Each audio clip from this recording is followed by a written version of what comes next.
दोस्तों नमस्कार। आपका स्वागत है।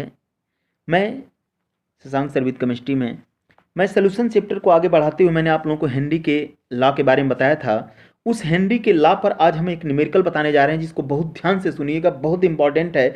और जो आप लोगों ने पीछे फार्मूला यूज कर रखे हैं सब कुछ यूज करते हुए हम इसको लगाएंगे और बहुत ध्यान से देना। इसको क्वेश्चन को हल करने के लिए हमारे पास सबसे पहले कि हेनरी लॉ का फार्मूला आना चाहिए, दूसरा मोल फ्रैक्शंस का आना चाहिए, फिर मोल कैसे निकाला जाता है, मोलैलिटी क्या होती है, सब कुछ लगेगा और क्वेश्चन बहुत आसान हो जाएगा। क्वेश्चन केवल एक क्वेश्चन बता देना कि हमने आपको बताया, आपने पुटअप कर दिया हो तो आसान है, उसमें कोई दिक्कत नहीं। लेकिन क्वेश्चन ऐसा हो जिसमें हम कुछ थोड़ा सा दिमाग लगाएं और क्वेश्चन हल होता चला जाए और हमारे फार्मूले इसमें फिक्स होते चले जाएं तो धीरे धीरे हमको मजा आता है क्वेश्चन करने में। देखिए क्वेश्चन दिया हुआ है कि मैं हेनरी लॉ पर क्वेश्चन बताने जा रहा हूं। हिंदी मीडियम 12th और इंग्लिश मीडियम जरा ध्यान दीजिएगा, क्वेश्चन को सुनिएगा, इसका भेजा जाएगा क्वेश्चन हल करके। लेकिन पहले ध्यान दीजिए कि क्या पूछा जा रहा। कह रहा कि एक सड़े अंडे की गैस H2S दी हुई है जिसकी जल में STP पर विलेयता 0.195 मोलल है, तो हेनरी स्थिरांक की गणना कीजिए।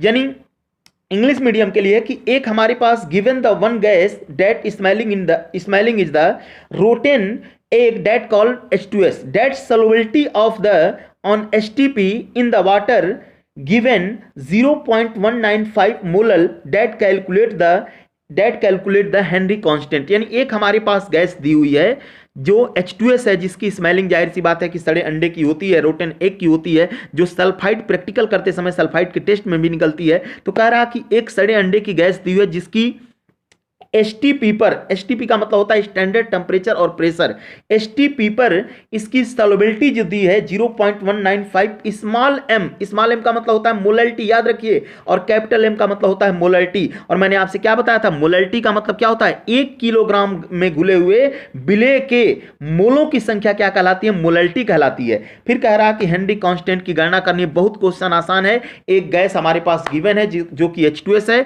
और कह रहा है कि इस H2S का STP पर जल में यानी वाटर में जो सॉल्युबिलिटी है वो कितना दिया हुआ है, 0.195 मोलल, यानी मोलैलिटी दी हुई है। और कह रहा है कि क्या लगाइए, हेनरी स्थिरांक की गणना कीजिए। एक बात ध्यान रखिए, हेनरी कांस्टेंट की गणना करनी, इसके लिए सबसे पहले क्या दिया हुआ है, गैस दिया हुआ है। सॉल्व करते हैं इसको। गैस दिया हुआ है H2S, किसमें घुली है, जल में। जल क्या है आपका, H2O है यानी सॉल्वेंट है। तो कह रहा मोलैलिटी, अब देखो बेटा मोलैलिटी कितनी दी है, 0.195 m स्मॉल m मोल दिया हो। तो कह रहा कि हेनरी स्थिरांक की गणना की, जाहिर सी बात है, मैंने आपसे कहा था हेनरी के नियम को याद रखिए, किसी भी गैस का प्रेशर जो होता है उसके मोल फ्रैक्शंस की क्या होता है, डायरेक्टली प्रोपोर्शनल टू होता है। यानी आप लोगों को फार्मूला मैंने क्या दिया था, P बराबर KHX। तो जाहिर सी बात है KH का, P का मतलब क्या बताया था, प्रेशर, KH का मतलब क्या बताया था, हेनरी कांस्टेंट, और X का मतलब क्या बताया था, मोल फ्रैक्शन। पूछ रहा है यहां पर हेनरी स्थिरांक, तुरंत फार्मूला लगाओ, KH बराबर क्या लगाओगे, P अपान X। P का मतलब क्या होता है, प्रेशर यानी आंशिक दाब, पार्शियल प्रेशर, और X का मतलब क्या होता है, मोल फ्रैक्शन। क्या क्वेश्चन में दिया हुआ है, देख लेते हैं। STP पर, STP क्या है, स्टैंडर्ड टेम्परेचर एंड प्रेशर, यानी STP पर बेटा इसका जो प्रेशर दिया हुआ है वो 1 बार दिया हुआ है। बार जो होती है वो प्रेशर की यूनिट होती है। बार तो हमको पता चल गया, यानी हमको पता चल गया कि इसका प्रेशर कितना दिया हुआ है, 1 बार। अब हम चर्चा करते हैं X के ऊपर। X का मतलब होता है मोल फ्रैक्शन। क्या मोल फ्रैक्शन दिया हुआ है, मैंने आपसे कहा था मोल फ्रैक्शन का फार्मूला याद रखिए। जैसे यहां पर कौन सी गैस है, H2S है, तो इसका क्या हो जाएगा, मोल फ्रैक्शन, XH2S बराबर NH2S अपान NH2S प्लस H2O। यानी आप लोग फार्मूला लगाओगे विलेय के मोल बटे विलयन के कुल मोल, यानी तब आपका मोल फ्रैक्शन निकलता है, यानी सैल्यूट का मोल अपान सोल्यूशन का कुल मोल, दोनों निकाल लोगे। H2S का आप जरा पता करते हैं मोल कितना है।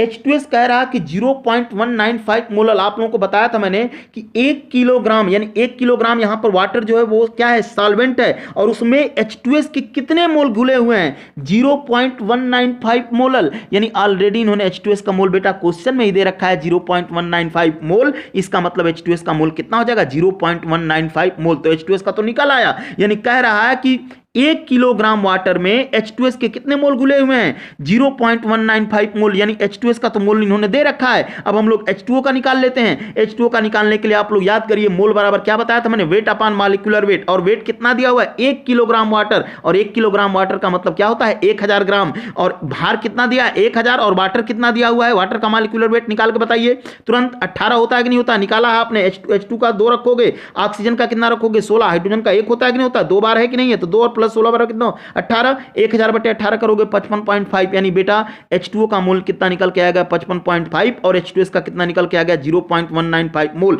हल कर लीजिए, x निकल आएगा, इसका मोल फ्रैक्शन निकल आएगा, H2S का वैल्यू रखिए, x H2S बराबर 0.195, यानी H2S का रखो, फिर H2S का रखोगे विलेय के बटे मोल बटे विलेन का कुल मोल, सॉल्यूट का मोल बटे सॉल्यूशन का कुल मोल 0.195 प्लस 55.5 टोटल अगर निकाल के आएगा बेटा इसका H2S का जो मोल फ्रैक्शन होगा 0.0035, यानी x भी निकल आ गया, 1 आ गया आपका, 1 बार निकल आ गया। P फार्मूला लगा दो झट से, KH बराबर क्या लगा दोगे, KH बराबर P अपान X। P कितना दिया हुआ था बेटा 1 और X कितना निकल के आ गया 0.0035 और टोटल निकल के आ गया 289.5 बार, यानी हमारा क्वेश्चन हल हो गया बहुत आसानी से, यानी हमारा जो हेनरी कांस्टेंट निकल के आया 289.5 बार निकल के आया।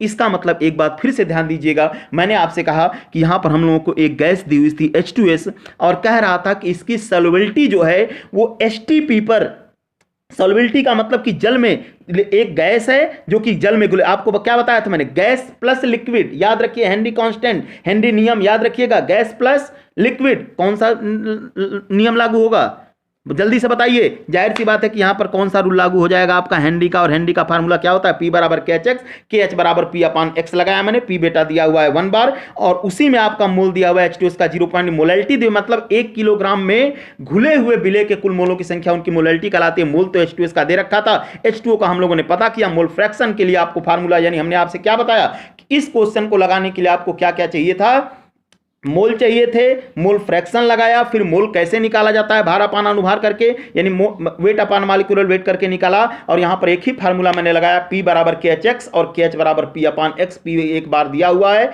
X आपका निकाल लिया हम लोगों ने, X H2S का दिया हुआ था, मतलब H2S के मोल दिए हुए थे और उसकी सहायता से, उसके हेल्प से हम लोगों ने मोल अंश निकाला, H2O का हमने निकाल लिया, निकल के आया। टोटल आपका क्वेश्चन का हल होकर के आया है, यानी आप लोग निकालोगे तो जो क्वेश्चन आपसे पूछा गया है उसमें 289.5 बार निकल के आ गया। इस प्रकार इस क्वेश्चन को हल कर लिया गया। ध्यान रखिएगा, बहुत ध्यान से वीडियो को सुनना, मैं आपको क्वेश्चन भेजूंगा, एक एक पॉइंट इसमें लिखा हुआ है, ध्यान से पढ़िएगा, फिर मुझे बताइएगा समझ में आया या नहीं आया।